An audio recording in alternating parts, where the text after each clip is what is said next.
Hey everyone, 200hennry200 here, and today not today, but recently, we hit 10 subscribers. So to celebrate, I made a top 10 list. Get it? You see what I did there? But these are my top 10 favorite Pokemon, and I'll probably make more of these top 10 lists every 10 subscribers I get. At least until I hit 100, then I'll have to think of something else. Now let's go over some rules. There's only two. It'll go by quick, I promise. I'm only allowing one legendary in this list. Just one. And no starter Pokemon. I've watched a lot of top 10 lists, and they all have at least one starter or more than one legendary, and I think it's kind of silly. So, yeah, we're just gonna skip them. So let's begin. My number 10 choice was Purloin. I know, weird choice, but no one really talks about Purloin. It's kind of a forgotten Pokemon, unfortunately. While its stats are not the best, its evolution can still be useful on the right team with the right strategy. It does fairly well holding its own in TGC battles as well. I don't see why people ignore it. It's really cute too, look at it! My number 9 choice is Volcarona. This one's mostly just because it's pretty. I've never raised one in the games, and I've never battled with it in TGC. I just think it's cool. My number 8 choice is Amoonguss. I trained one of these in my Pokemon X games, and yes, it is slow, but it's a tank. It's bulky and hard to take down until it's against a fire type. Yeah, that didn't turn out well. But Amoonguss was given a pretty good moveset with somewhat decent stats, as well as a very playable card in TGC, yet for some reason most people gloss over this Pokemon without much thought.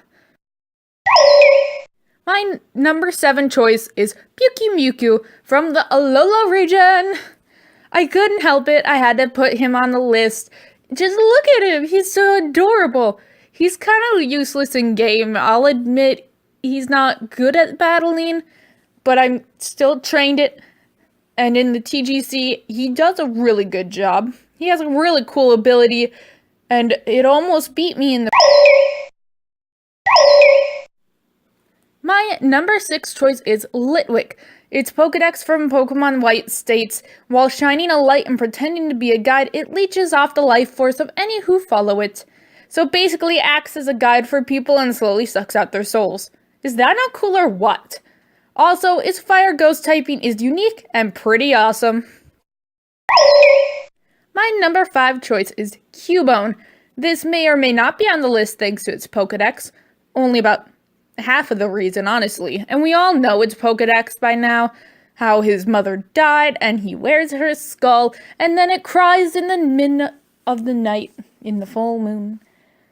But Marowak's entry changes in the 7th generation. Its Alolan form becomes Fire Ghost type, and the deck says that the spirit of its mother is the fuel for its flames. Ain't that just adorable? How could I not put that on the list? Ugh! Number 4 is Cleffa. Just because it's adorable. Just look at it. It's so precious. I just want to hug it and squeeze it till it dies.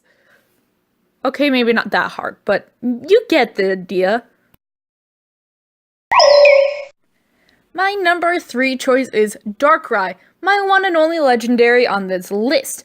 I got my Darkrai in Pokemon X from the Mythical Collection codes, and I loved using it to battle my friends. He's frail and can't take a hit worth shit, but he has a moveset designed to combat this, including one move that puts the opponent to sleep. I've grown very attached to my Darkrai, and that's why he's so high on my list. Also, he didn't talk in his movie. That irritates me beyond belief. I mean, my other choice was Arceus, but I'll talk about him in a later list. He's my second favorite legendary. My number 2 choice is another Alolan Pokemon. Alolan Persian. Woo! I raised an Alolan Meowth in my playthrough of Pokemon Sun, and it ended up staying on my main team, of which defeated the Elite Four and the Professor.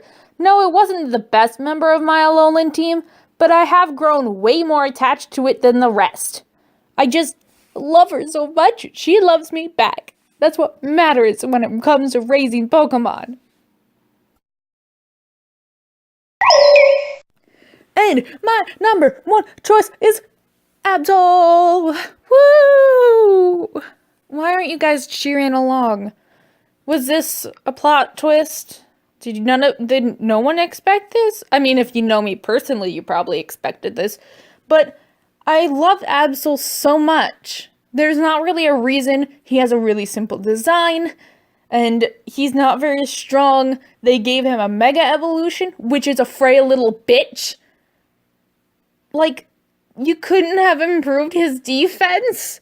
Like, come on! Just give him a boost. They didn't give him the right boost. They gave him a boost in the wrong direction. That's what happened. But I'm going to talk about him a lot. Just know that Absol is bae. Absol is life. I love my Absols with a fiery passion because no one else does. So I'm loving them for every human. Just go with it, okay? Just go with it. And that's it for this video. Go in the links below for all the artists of these artworks. I do not own any of the artwork you saw in this video, so you should go check out the artists. A lot of them are super cool, super chill, awesome. It's a really long list, I know. Like, most of the description is just links to artists. But a lot of them, all of them, honestly, are really cool. And their artwork is amazing and so much fun just to look at. It's all pretty and colorful and I don't know what just happened. But that's all for this video. I'll see you guys in the next one. Goodbye for now.